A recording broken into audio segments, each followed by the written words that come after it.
Hello friends, welcome to my channel সুপ্রকি বাণী। এখন আমি একটা বাংলা ফিল্মের রিভিউ করতে চলে এসেছি, যার নাম হলো হুব্বা, যেটা থিয়েট্রিক্যাল রিলিজ পেয়ে গেছে 19th জানুয়ারি 2024। এই ফিল্মটার রাইটার ডিরেক্টর হচ্ছে ব্রাত্য বসু। এখানে কাস্টিংয়ে আছে মোশাররফ করিম, ইন্দ্রনীল সেনগুপ্ত, লোকনাথ দে সহ আরও অনেকে। তো কেমন লাগলো আমার এই ফিল্মটি, সব কিছু নিয়ে তোমার সাথে শেয়ার করবো। So why are we waiting for, let's start with the video.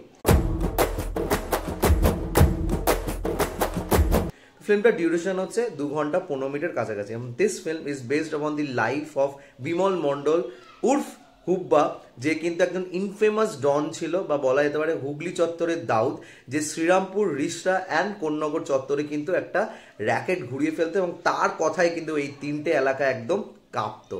তো সে কিভাবে বিমল মন্ডল থেকে হুব্বা হয়ে উঠলো এবং তার কি কি জার্নি সে গেছে, সেগুলোই একটা প্রেজেন্টেশন এই ফিল্মটা দ্বারা আমাদেরকে দেখানো হয়েছে।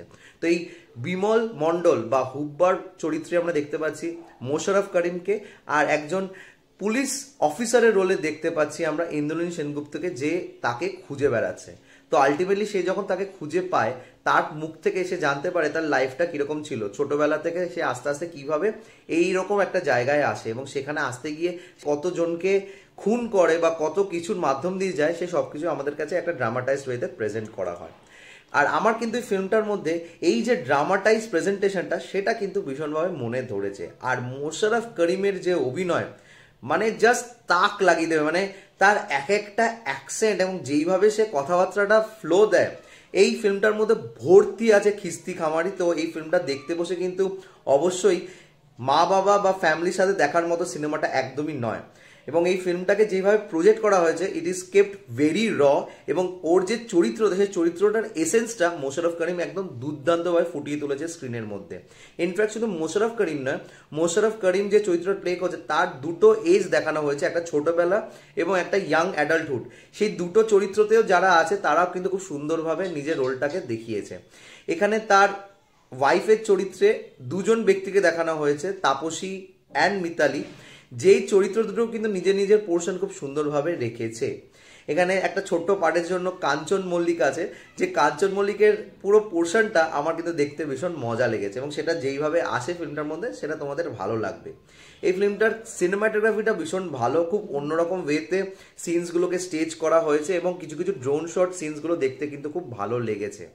এছাড়াও এখানে রেট্রো সংসের খুব সুন্দর ইনকর্পোরেট করা হয়েছে, যেহেতু সে একটা টাইম লাইনে বিলং করে, সেই টাইম লাইনে যে গানগুলো চলতো, সেই গানগুলোকে খুব সুন্দরভাবে কিন্তু এখানে দেখানো হয়েছে, এবং তার ইমোশনসের সাথে সেই গানগুলোকে খুব সুন্দরভাবে প্রজেক্ট করেছে। যেহেতু এই চরিত্রটি সিনেমা দেখতে খুব ভালোবাসতো, তার ফেভারিট হিরো ছিল হচ্ছে অমিতাভ বচ্চন।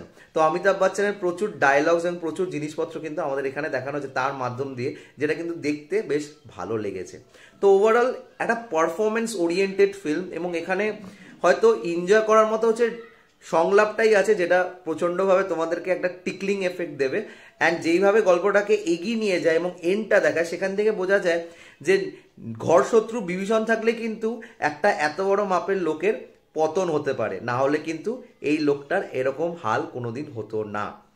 তো এই ছিল আমার review for the film of Hubba. তো তোমরা যারা যারা দেখেছো, প্লিজ কমেন্ট করে জানিও তোমাদের কেমন লেগেছে। আর আমার যদি রিভিউটা ভালো লেগে থাকে, don't forget to like, share and subscribe my channel. আর আমার সাথে জুড়ে থাকার জন্য আমাকে ইনস্টাগ্রামে ফলো করতে পারো। ইনস্টাগ্রাম আইডি আমি বলে দিচ্ছি, supro09bit2।